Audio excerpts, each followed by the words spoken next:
What's up guys, Saf here on SuperSaf TV, and this is my Samsung Galaxy S21 Ultra review after 1 month. Why do I have two S21 Ultras here? Well, one of these is the Qualcomm Snapdragon 888 version, and the other is the Exynos 2100. And why do I have two of me here? Well, that's because we're doing things SuperSaf style.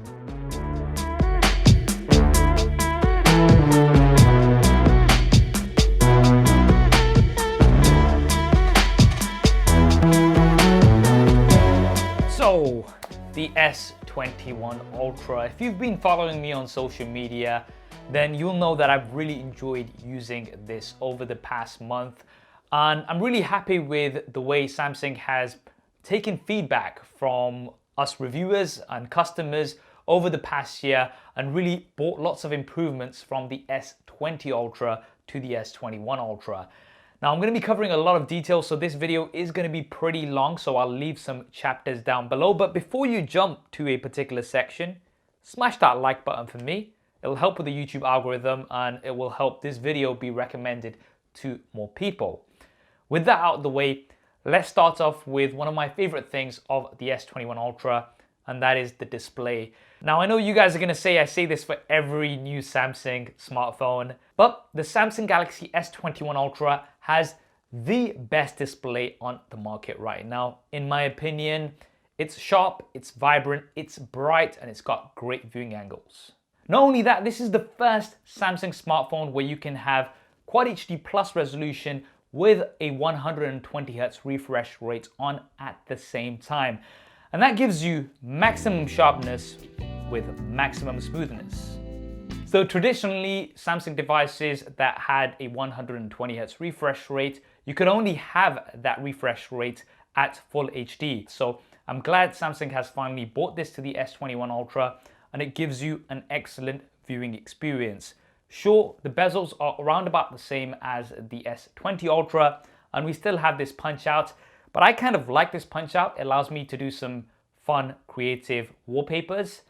By the way, if you want to download the wallpaper, it's available both in a dark mode and a light mode. So many people ask me about it. There'll be some links down in the description below. Now there is a slight curve on the edges. It's roughly about the same as the S20 Ultra. It's not completely flat, but it's not completely curved like we've got on the Note 20 Ultra. So I think it's a good balance.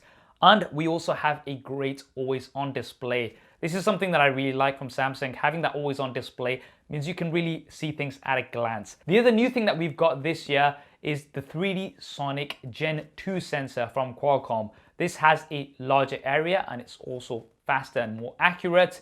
And in using this over the past month, I've noticed that yes, it is a little bit faster and you do have less failures. Now my advice when it comes to any in-display fingerprint scanner is to re-register the same fingerprint twice, and that just makes it a little bit of a better experience. Moving on to the design, I think Samsung's actually done a really good job. We've got this camera module which kind of melts into the sides. We've not really seen anything else like this, and I think loads of other manufacturers are going to copy this design now. So I actually really like it. I think it looks very unique. And I really like the fact that Samsung's gone for a matte finish across the board. So we've got the Phantom Black and the Phantom Silver here, which are the two main colors, although you can get some exclusive colors directly from Samsung. And I think you guys already know that I absolutely love the Phantom Black. It just looks so good. But anyway, the Phantom Silver is also really nice, and it's got a bit of a two-tone finish, which you might like. Although I have noticed it picks up fingerprints easier than the Phantom Black. Now, if you want to mix things up, you can always get a skin from our channel sponsor dbrand. I'm currently really digging the Icons drop from Marquez. Really makes the device look even more unique.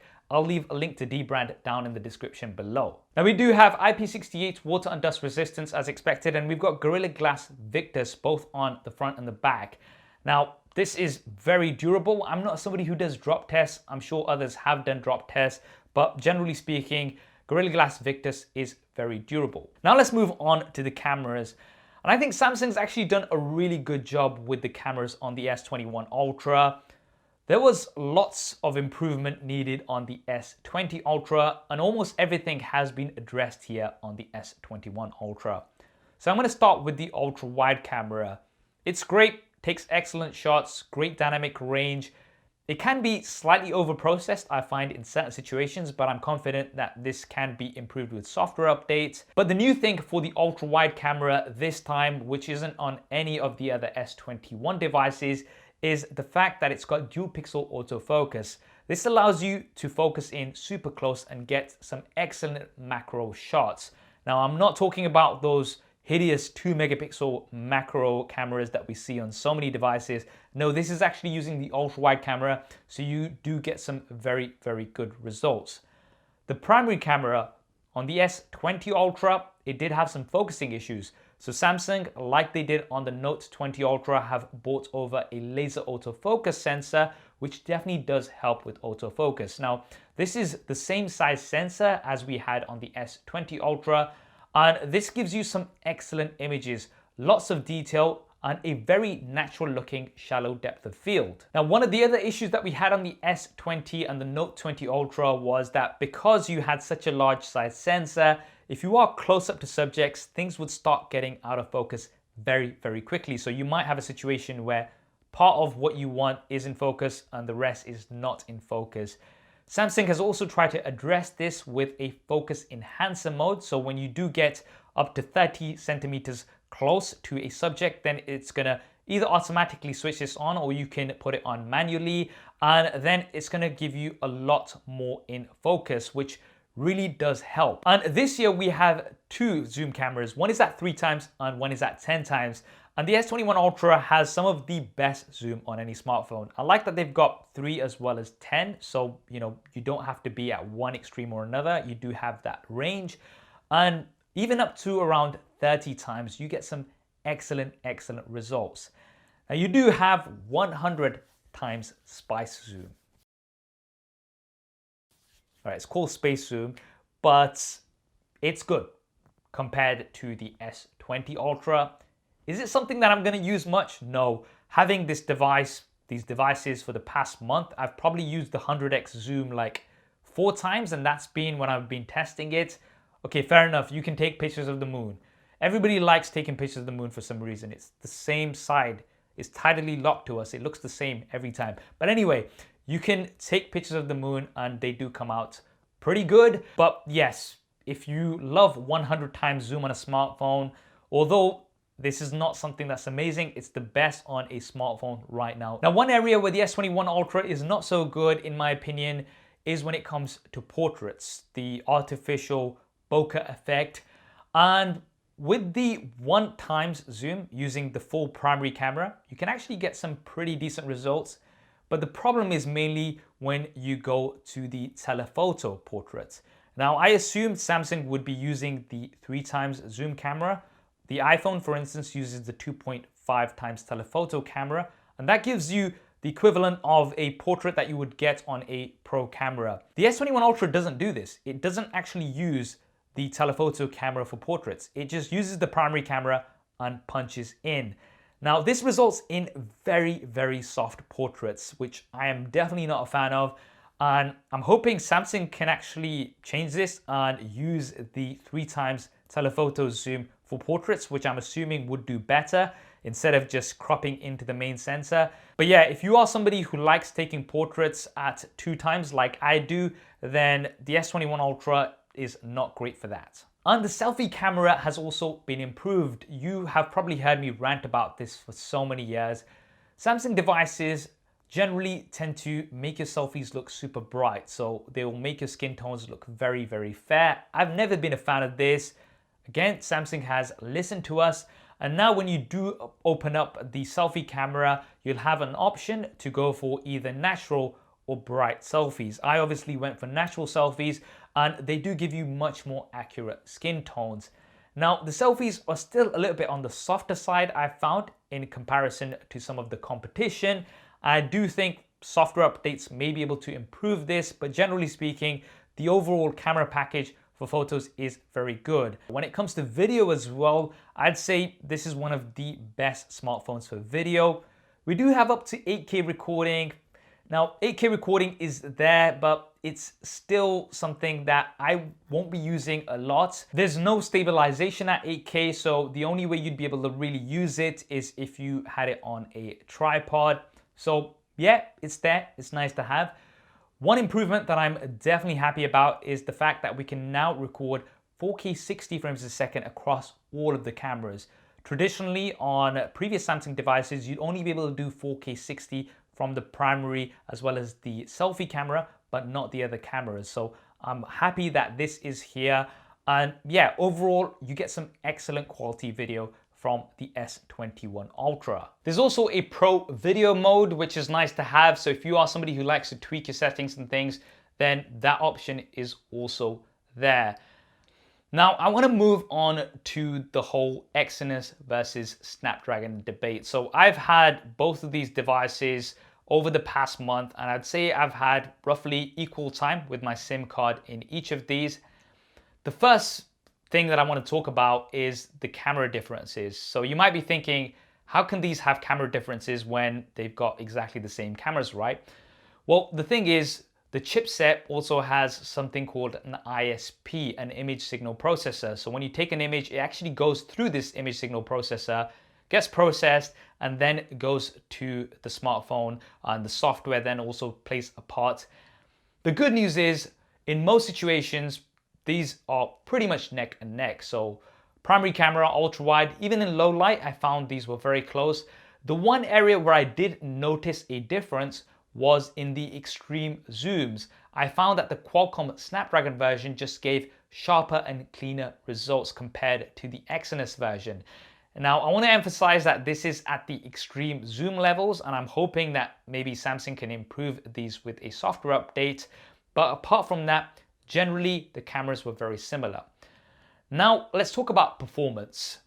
Traditionally, when it comes to Exynos versus Qualcomm, the Exynos version is quite a bit behind, I found, when it comes to performance and gaming. But after all the tests that I've done, and also tests that some of my friends have done, even more detailed tests, in particular Thunder E from Board at Work and Tom, the tech chap, they've done very detailed tests where they're also looking at things like frame rates. And what we've found as a whole is that in certain areas, the Exynos is better, and in certain areas, the Qualcomm is better. It's very, very close, and I'm pleased to say that it finally looks like Samsung has caught up with Qualcomm when it comes to performance. And performance is absolutely great on both of these. They've been able to handle everything that I've thrown at them. Now, if you're still interested in getting the Qualcomm version, not the Exynos version, everybody keeps asking me, where do you get your Qualcomm version from? I would generally recommend getting it from Amazon, because Amazon US actually works out the shipping, the import and customs fees and everything in advance, so you're not slapped with a bill later on.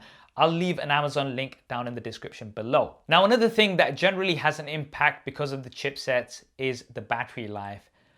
And I've had an interesting experience because I started off with the Exynos version, and honestly speaking, my battery results were very mixed. Some days I was getting good battery life, some days it was absolutely terrible.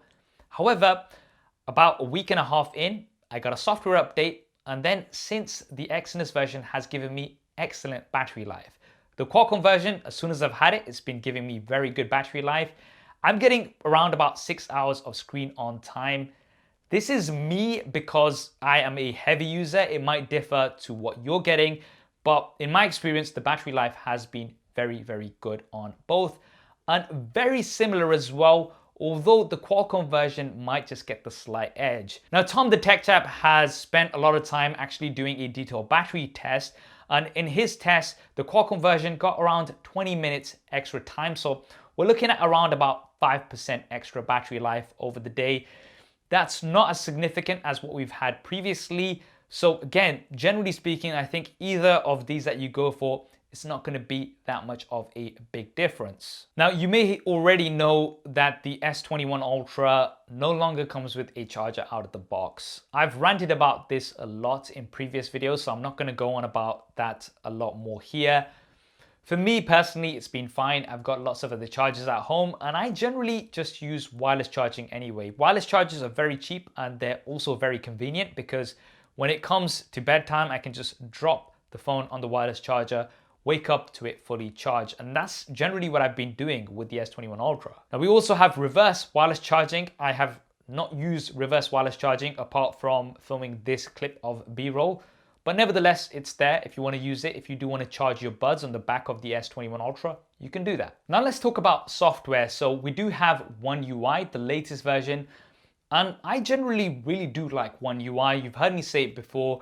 I think Samsung were one of the first to really look at one-handed usage, and how everything's formatted is really good for one-handed usage. And I've had, I'd say, about 2, maybe 3 updates since I got the S21 Ultra, which is very good because it's only been a month. So if Samsung continues this and brings lots of software updates and improvements over time, then I'll be very, very happy with this.